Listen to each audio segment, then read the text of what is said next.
The heroic age continues with Secret Avengers #1. This was the Black Ops team, originally helmed by Ed Brubaker, would ultimately have Warren Ellis and then Rick Remender running it. Kind of an experiment, different type of Avengers book, much like Avengers Academy, with a very clear mandate, doing very different things from the core book.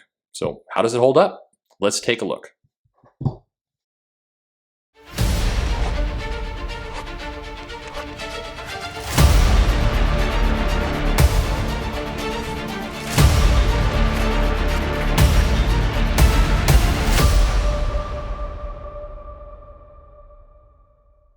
Hey everybody, this is Perch.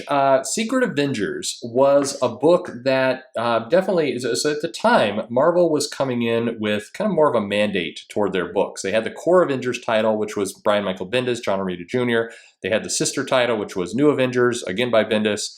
And then you had Avengers Academy, which we had reviewed earlier, which was kind of the next generation.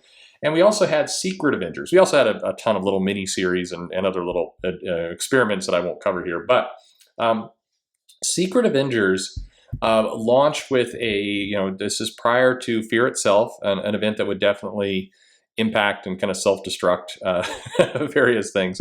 But the idea was that the captain of the Avengers, Captain America, Steve Rogers, was going to keep out of the public spotlight with the main Avengers team, and he was going to lead this kind of Black Ops group that was going to be comprised of a very, very different set of Avengers.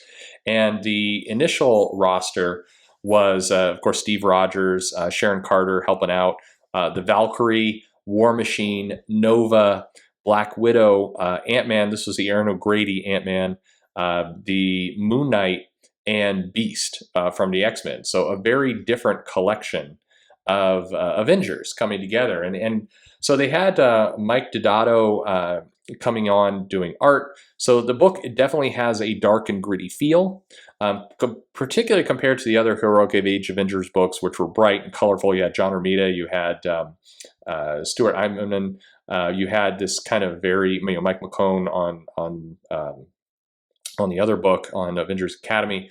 So this book was very dark, covered in shadows, but the spirit of the book, Brubaker was trying to do a spy thriller, and so was introducing a lot of elements that were not necessarily dark, gritty, depressing like the original New Avengers by Bendis and Finch, but more of what he was doing with Captain America when he was writing that title, more of kind of the Avengers in the shadows. So the book opens right up. We've got a covert mission. We've got what looks like two prostitutes, and they are waltzing along, and they're basically going to try and seduce this person. The world's out of control. We see this kind of greasy, gross businessman, Mr. Bromley, and we figure out, aha, this is Black Widow and Valkyrie. The guy's being super pervy. And so Valkyrie kind of snaps, punches him, and this mission that probably Black Widow as a spy is really adept at goes south because Valkyrie is not going to be able to control herself.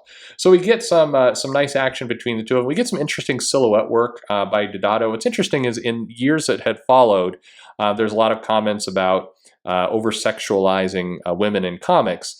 And so it's interesting looking back, less than 10 years, and these were the kind of panels that you'd see with, you could see the nipple in there. I'm just pointing it out. It's there, and these very skin tight dresses. Not saying this is bad. In fact, I think this is amazing, great artwork here.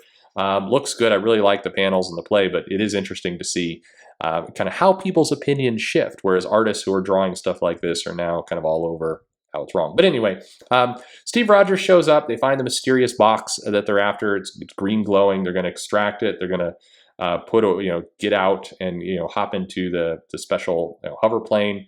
And it's a mission well done. They were able to extract this very, very dangerous artifact that we're going to learn about in a minute. But as they fly off into the night sky, we see that they're being watched and observed by a different shadowy group, and we get kind of this distinctive, almost Japanese style dragon on one side, and their masked characters. And is this Hydra? Is it AIM? Is it who are these people? We don't know. They're also here to kind of collect the artifact and they need to, we're going to track the Avengers and kind of figure out what's going on. So setting up, some of this kind of covert spy, secret agent type stuff. It was nice to see both some new faces, some new villains. Definitely, this is an Avengers book that starts out kind of right into some action. Not just telling you about the point of the team, that it's a spy agency and they're doing covert work, but that there's they're showing you with the action, this is what it will be. So we move into the Beast, who's now looking into this thing, and it's a serpent crown, basically, is what they've gotten, or at least a cousin to the serpent crown. So that's of course an old Marvel artifact. It's nice to see it showing up here again, and what's going on here? Why is it here? Why is it in play? This is definitely a dangerous artifact that longtime Marvel fans will recognize. So it sets up that there's a threat here, and it's weird. It's as the Beast says, it moves between moments. It's you can't see it moving, not even with video. So definitely seems like a big threat. We're seeing a kind of dynamic between the two, and this comic is going to follow Captain America Steve Rogers around as he's seeing different things. He's reunited with Sharon Carter, kind of his old flame, and we're getting just this. This is both a team, but also a very trusted team. It's going to do Black Ops operation, but it's going to create some sense of family. And this is something that Warren Ellis would pick up on with his few issues, which were really powerful in identifying some of the relationships of Black Widow in particular. Is a really powerful issue later in the series that does that. But also Rick Remender really picks up on these themes and goes with it. So as Captain America is recruiting the different Avengers onto his team, the different heroes, you're seeing a different kind of bond. You're seeing Captain America really play into their pasts and who they are as people, and why this isn't just we need a Thor, we need a Hulk, we need a Wolverine, kind of assembly of a team. It's a team based on personalities. It's a team based on trust and redemption.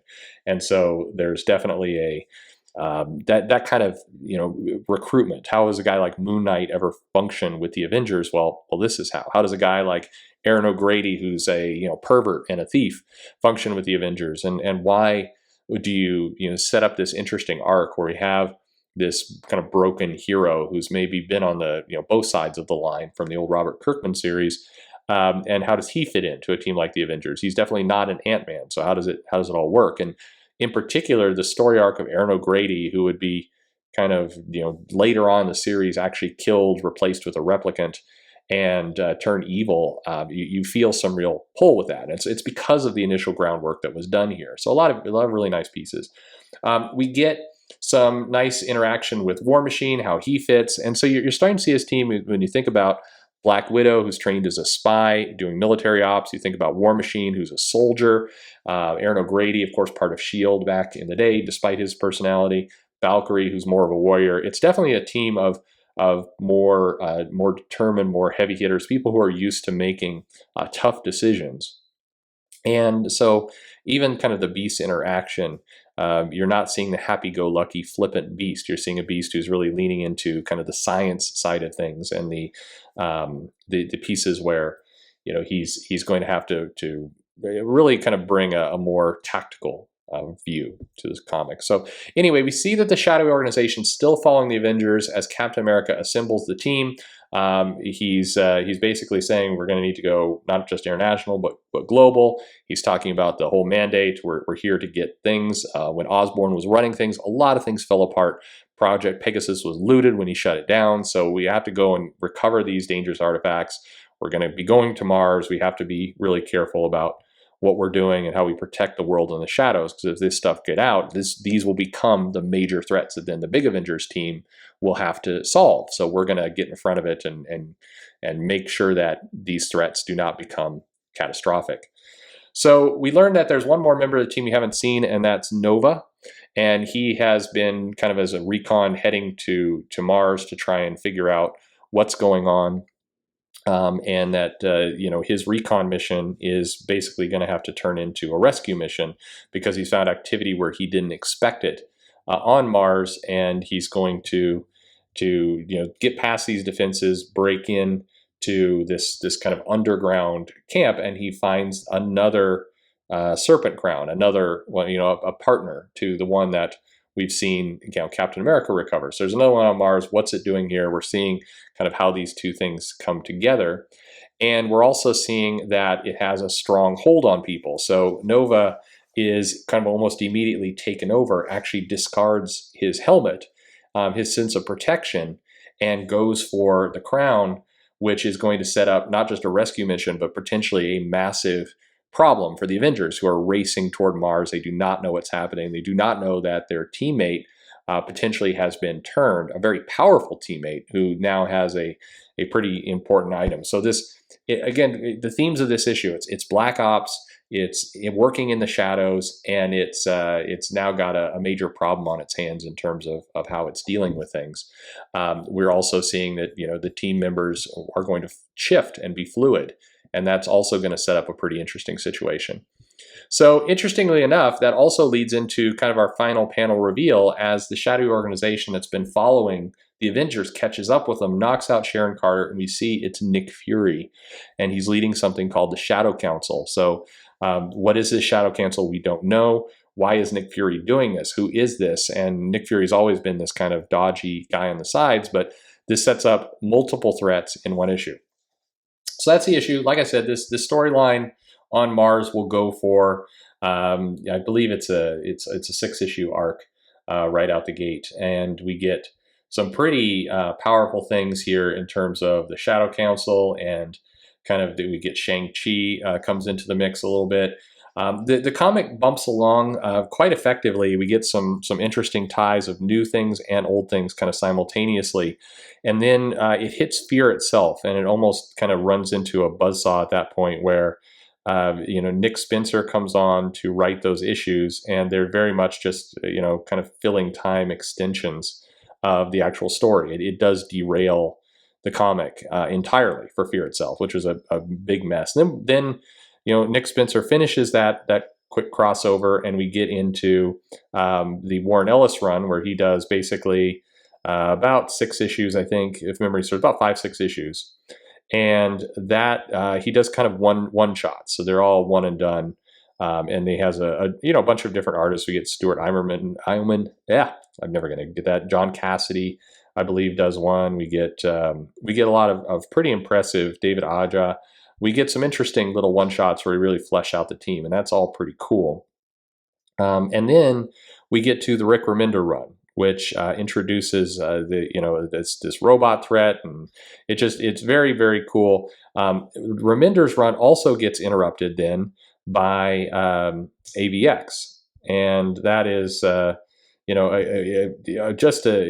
it's reasonably well done. They're interesting stories, but once again, this comic suffers massively from these interruptions. But when those interruptions are not happening, we get really tight storytelling.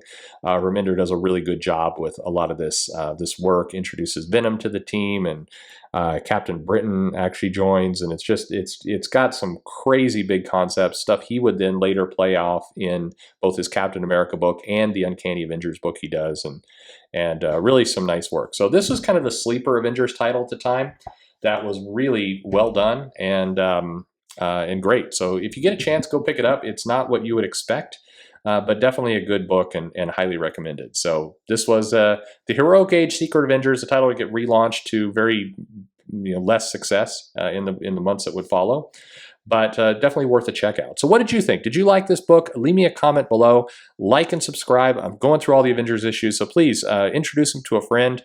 Join the channel. Would love to have you here. Follow me on Twitter at Comic Perch, and thanks for listening.